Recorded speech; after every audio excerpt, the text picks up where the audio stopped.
start off with a quick statement, and then we'll open up to questions. Okay.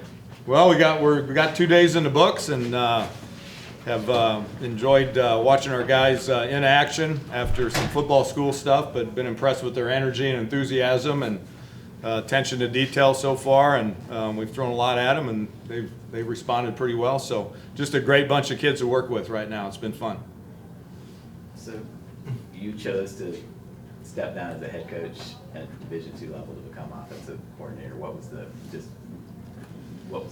You know, I've enjoyed every role that I've had in college football. I've been a head coach, I've been a position coach, I've been a coordinator, I've been a head coach and a coordinator, I've been a coordinator and a quarterback coach, and all those roles I've enjoyed. You know, offense is really my passion, and as a head coach, you get pulled in a lot of different directions, and of course I've had a previous relationship with Coach Fritz and have competed against him, and it just seemed like a real natural fit, and the time just felt right for me, and just excited to be in that position again and be, you know, the designer behind the offense in terms of what we're doing, and watch it unfold on the field. Your Central Missouri offense has put up huge numbers rushing and passing, sort of depending on the year sometimes. But right. How would you describe your offensive philosophy? Well, we want to be multiple, and we want to have elements of, you know, I kind of have a West Coast background too. My own personal background with it. I've always been a fan of that system and the Bill Walsh system and kind of his proteges after that, and have the opportunity to work with a few of them too. So it's kind of a blend of West Coast and what you would see on Sunday, and then, you know, what's happening in terms of the spread game offensively with RPOs, and you know, so there's a way to do that effectively. I think we have a good system in terms of you know, giving defenses a lot of different looks, and also, you know, keeping it pretty simple for the players. So that's our objective basically, is to be very multiple and do some core concepts out of a lot of different looks, and, you know, execute at a high level, take care of the football. One thing that seems to be a constant is your quarterbacks don't get hit a lot.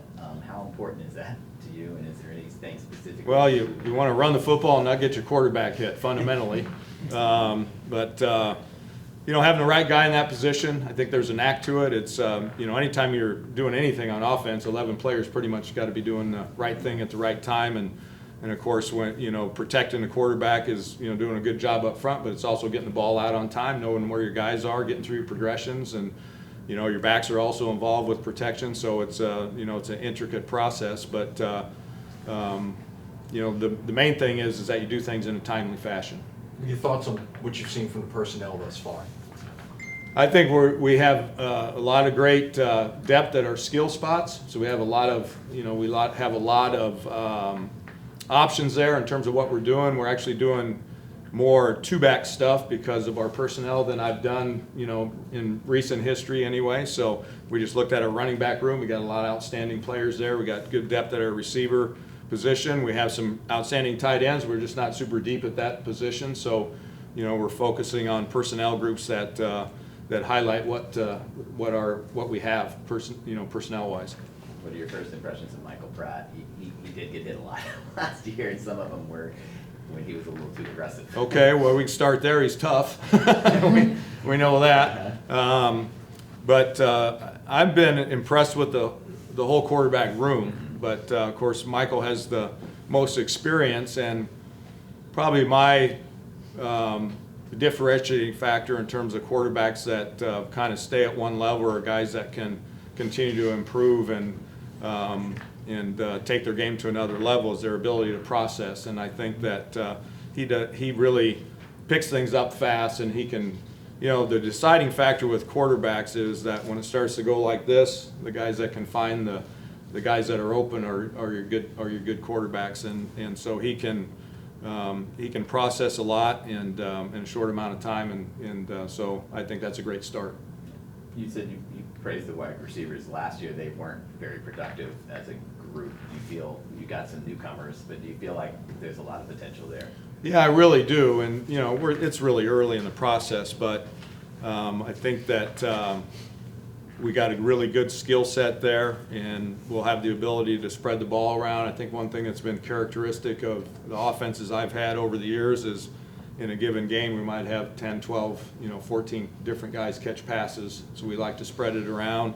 And when you do some tempo stuff, you gotta have, you gotta have 6 or 8 good receivers because you're running guys in and out, trying to keep guys fresh, trying to keep fresh legs out there. So it looks to me like we'll have the ability to do that. And we got, probably 2 good ones right now at each position.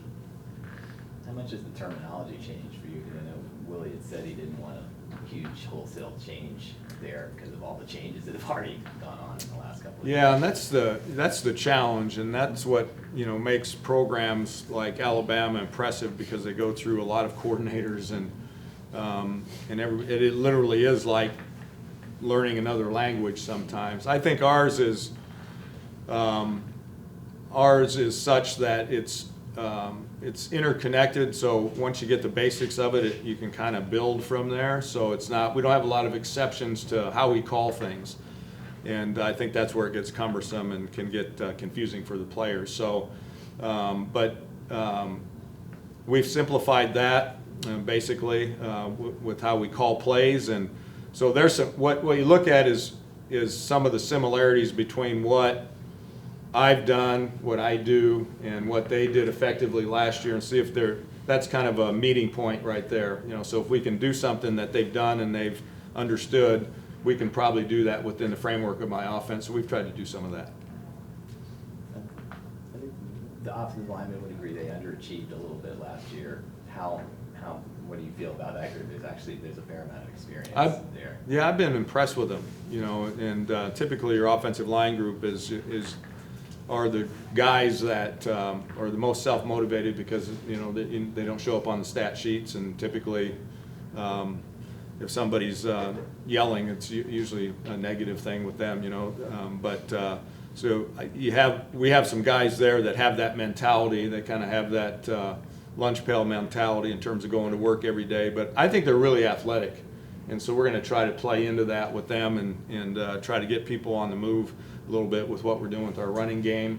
And so I'm excited to see. I've been impressed with what I've seen so far, and I think again we got 7 or 8 ones that have had some experience last year that are good players. And the way I describe offensive line play is you can do that is one position you can do too many things with, because they have from here to here to take the right first step and to know exactly where they're going. That's a lot different than people that play in space.